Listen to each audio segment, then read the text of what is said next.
आपका plan B था वो भी कल नाकाम हो गया। एक तो ईसीपी का नोटिफिकेशन आ गया कि जिस नाम से आपने, जिस पार्टी के नाम से आपने नॉमिनेशन पेपर जमा करवाएं, सिंबल उसी का होगा, कोई और सिंबल नहीं ले सकते। फिर जिनके साथ आप इल्हाक करने जा रहे थे अख्तर इकबाल डार साहब, वो भी आ गए कि मैंने तो कोई इत्तेहाद नहीं किया आपसे, तो वो मामला तो खत्म हो गया। अब आगे क्या प्लान है? जितने भी आपके इंडिपेंडेंट कैंडिडेट्स मुंतखब होते हैं, क्या वो इंडिपेंडेंट रहेंगे या अभी भी इलेक्शन के बाद पोस्ट इलेक्शन आप किसी एक छोटी जमात से इत्तेहाद करके अपने लोगों को वहां पे शामिल कर सकते हैं, ताकि जो रिजर्व सीट्स वाला मामला हो वो रिजर्व सीट्स आपको मिल जाए? क्योंकि इंडिपेंडेंट रहेंगे तो जैसे आपकी पार्टी कहती रही है कि वो शायद हॉर्स ट्रेडिंग के जरिए किसी और पार्टी में शामिल हो जाए और आपको फिर रिजर्व सीट्स नहीं मिलेंगी।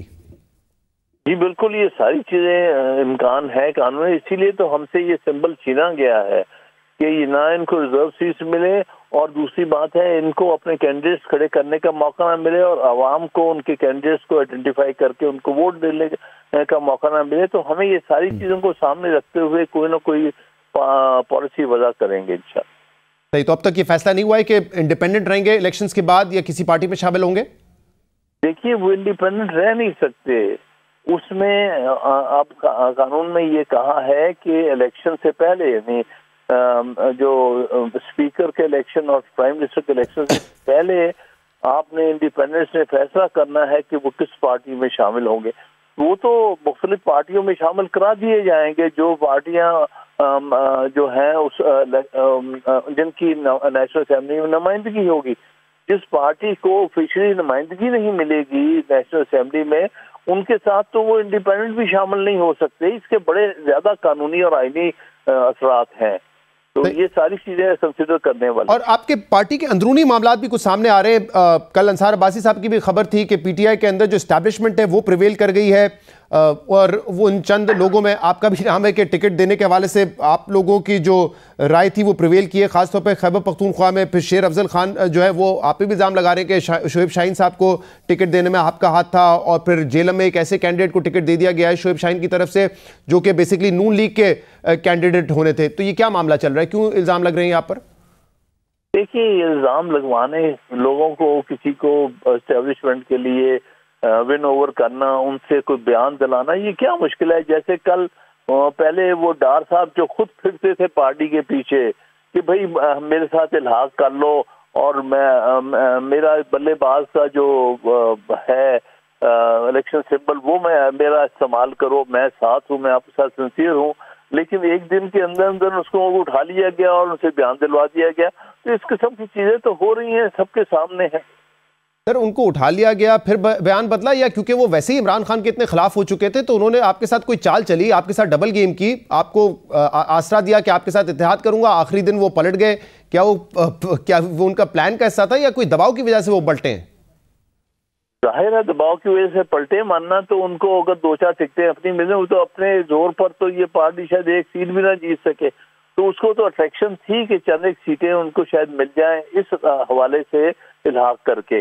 लेकिन अब उनको पर प्रेशर वो बेचारे बर्दाश्त नहीं कर सकते। लेकिन हम साहब ये भी कोई सियासी गलती नजर आ रही है ना। देखिए, एक तो वैसे ही उनका जो ट्रैक रिकॉर्ड था वो आपकी पार्टी के खिलाफ थे, इमरान खान के खिलाफ थे, तो अगर इल्हाक करना ही था किसी ऐसी पार्टी के साथ करते जो कि खड़ी रहती, या और कोई ऑप्शन अवेलेबल ही नहीं था आप लोगों के पास? देखिए, ये जिस किसी ने भी हमारी पार्टी के अंदर फैसला किया इल्हाक का, उसमें मैं शामिल नहीं था। मैंने बल्कि वाज़ेह तौर पर उनको खबरदार किया था कि वो ये नाम मेरा लेते हैं क्योंकि 22 साल पहले ये गालिबन पार्टी में मेरे रेफरेंस से शामिल हुए थे, फिर उन्होंने लहदा पार्टी बना ली थी। तो मैंने कहा था कि मैं इसकी कोई गारंटी नहीं देता कि ये कल को हमारे साथ खड़ा रहेगा कि नहीं, इसलिए ये बारहा मैंने कहा था।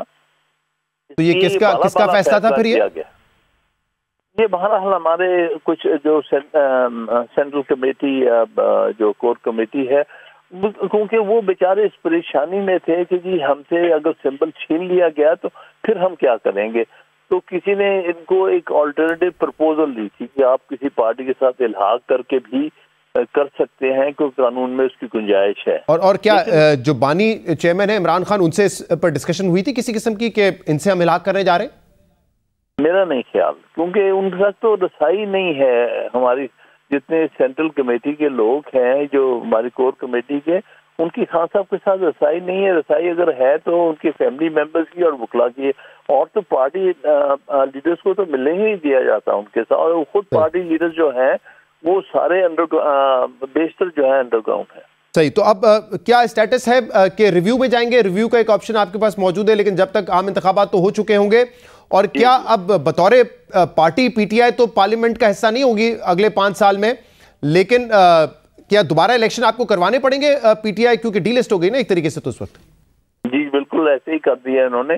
बात यह है कि मेरे नजदीक तो जो इलेक्शन होने जा रहे हैं इनकी किसी किस्म की साख नहीं है, ना क्रेडिबिलिटी है ना लेजिटिमेसी। ये बात भी मैंने आखिर में अपने कंक्लूडिंग रिमार्क्स में कही थी कि अगर करोड़ों अवाम को उनके वोट का हक छीन लिया जाता है तो फिर उस इलेक्शन की किसी किस्म की क्रेडिबिलिटी और लेजिटिमेसी नहीं रह जाती। लिहाजा वो इलेक्शन उसको कौम एक्सेप्ट ही नहीं करेगी और वो एक्सेप्टेबल भी नहीं हो सकते हैं कि आप बड़ी तादाद में वोटर्स को जो है वो डिसफ्रेंचाइज कर दें। और ये बात मैंने पॉइंट आउट की थी। आप उसका अगली बात कि हमने अगली पॉलिसी क्या बनानी है the light of this judgement, वो फिर वक्त के साथ हम आपस में बैठ के जो है पार्टी रिव्यू का फिलहाल नजरसानी का फैसला नहीं किया आप लोगों ने?